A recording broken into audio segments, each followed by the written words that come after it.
గౌరవనీయులైన ముఖ్యమంత్రి గారికి మేము చుండూరు మండల్ వేమూరు కాన్స్టిట్యున్సీలో ఉన్న విలేజ్లో ఉంటాం సార్. వినేజ్ సార్ మాది. మేము ఉండేది హైదరాబాద్ సార్.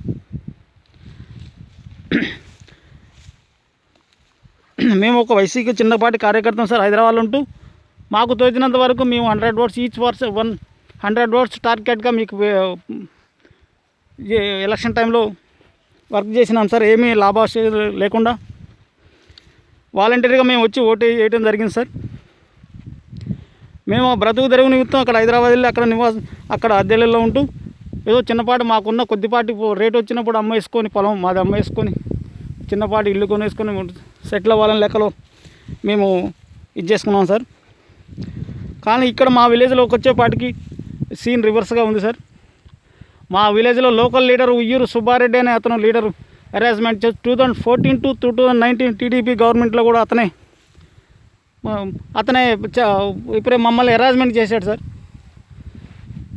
2019 to 2020 కూడా ఇతనే ఇది చేస్తున్నాడు సార్. యాక్చువల్గా ఇది మన పార్టీకి సంబంధం లేదు. ఒక ఫ్యామిలీ, మా బ్రదరు సిస్టరు ఒకవైపు ఉండే, నేను ఒకవైపు. దీనికి ఇప్పుడు 2014 to 2019 లోపల అర్జీ ఇచ్చినాను. అతనున్న చుండూరు పోలీసుల్లో తహసీల్దార్ మేనేజ్ చేశాడు. కానీ 2019లో మన గవర్నమెంట్ రాగానే ఎస్ఐ రమేష్ గారు మీ దగ్గర అర్జీ ఇవ్వగానే నాకు సెటిల్మెంట్ ఒక అగ్రిమెంట్ రాపిచ్చేసి అతనే దగ్గరుండి వేరే పెద్ద మనిషిని తీసుకొచ్చి మా బ్రదర్ని సిస్టర్ని కూర్చోబెట్టి రాయించి ఈ టైం 15 days లోపు 1 month లోపల నాకు న్యాయం చేస్తారని చెప్పి రాయించాడు సార్. ఆ కాపీ నాకు ఇవ్వలేదు. ఆ తర్వాత అది న్యాయం చేయకపోగా అట్లనే కొన్ని రోజులు జరిపించేసి మమ్మల్ని పోలీస్ స్టేషన్లో కూడా హెరాస్మెంట్ చేస్తూ అవమానిస్తూ మేము హైదరాబాద్లో ఎంతో గౌరవంగా బతుకుతున్నాం సార్. బతికే మమ్మల్ని ఊర్లో కూడా ఎంతో అవమానిస్తూ మా పేరు లేనిపోయిన కేసులు పెడతామని చెప్పి కేసులు పెట్టి భయపెడతాం పరిస్థితి ఉంది సార్.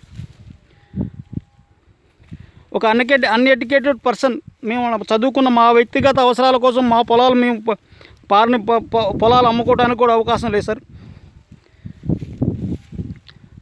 మా విలేజ్లో కుటుంబ వ్యవస్థ అనేది ఎంత దిగజారిపోయిందంటే ఫ్యామిలీల మధ్యలో అన్నదమ్ముల మధ్య తగాదాలు పెట్టి సృష్టించి గొడవలు సృష్టించి అతను పోలీస్ స్టేషన్లో కేసులు పెట్టించేసి తీవ్రంగా ఇబ్బందులకు గురి చేస్తున్నాడు సార్. దీని నిమిత్తం ఒక 5 times మీ దగ్గర, ఒక 5 times ఎస్పీ గారి దగ్గర పెట్టినా కూడా యంగ్ ఎస్ఐలు ఒక 4 members నాకు న్యాయం చేయాలని చూసినా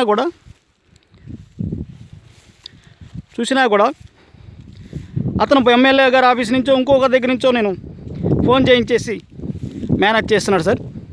యాక్చువల్గా పార్టీకి దీనికి ఎలాంటి సంబంధం లేదు సార్. ఇది పర్సనల్గా మా బ్రదర్ దగ్గర కొంత డబ్బులు ఇల్లీగల్ కాంట్రాక్ట్స్ అంటే ప్లస్ వడ్డీలకి కొంత అమౌంట్ గురించి లావాదేవీలు వీళ్ళిద్దరూ కొమ్మక్కై మమ్మల్ని తీవ్రంగా హింసిస్తున్నారు సార్.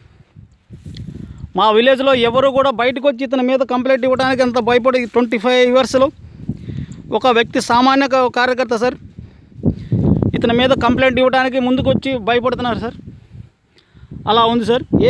ఇన్ని గవర్నమెంట్లు మారిన ఏ గవర్నమెంట్లో నిర్భయంగా ఓటు వేసి మాట్లాడేకునేవాళ్ళు సార్. కానీ మన గవర్నమెంట్లో ఇతను చూసి భయపడుతున్నారు. ఏ గవర్నమెంట్ బెనిఫిట్ ఆగిపోతుందో లేకపోతే ఎలా టార్చర్ పెడతాడో బ్లాక్మెయిల్ చేస్తూ కొన్ని గవర్నమెంట్ బెనిఫిట్స్ ఆపేస్తానని చెప్పి భయపెట్టి కొంతమందికి రైతు భరోసా, కొంతమంది పెన్షన్ అని చెప్పేసి ఆశ చూపించి చిత్రాంశాలకు గురి చేస్తున్నాడు సార్. మా ఊర్లో చౌదరీస్ ఫ్యామిలీ ఒక 10 families ఉన్నాయి. ఓట్ల టైంలో ఎవరి ఓట్లు వాళ్ళు వేసి తర్వాత అన్నదమ్ముల లెక్క, బాబాయ్ తమ్ముడు లెక్క కలిసిమెలిసి ఉండేవాళ్ళం. ఇవాళ వాళ్ళు కూడా భయపడే పరిస్థితి ఉంది సార్.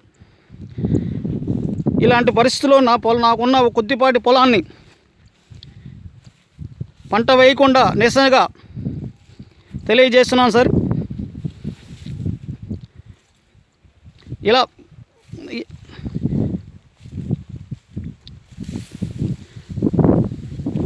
ఎమ్మెల్యే గారి దగ్గర కూడా కలవటం జరిగింది వెళ్ళి.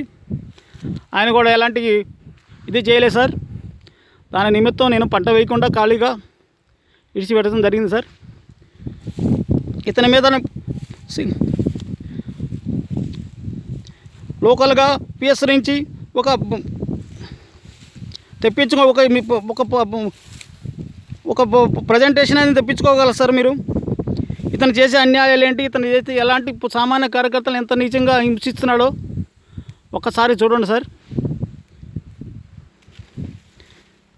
చూసి మాకు న్యాయం చేయవలసిందిగా, ఈ న్యాయం చేసే వరకు నేను పొలంలో పంట వేసేది లేదు సార్, అట్లనే ఇడిచిపెట్టేస్తాను. కాబట్టి మీరు అన్నదే భావించకుండా ఒక సామాన్య కార్యకర్త అనేటువంటి నాకు ఎలాంటి గవర్నమెంట్ బెనిఫిట్స్ ఏం అవసరం లేదు సార్. కాబట్టి మీరు ఆలోచన చేసి ఒకసారి విచారణ జరిపి న్యాయం చేయగలని కోరుకుంటున్నాను సార్. Thank you sir.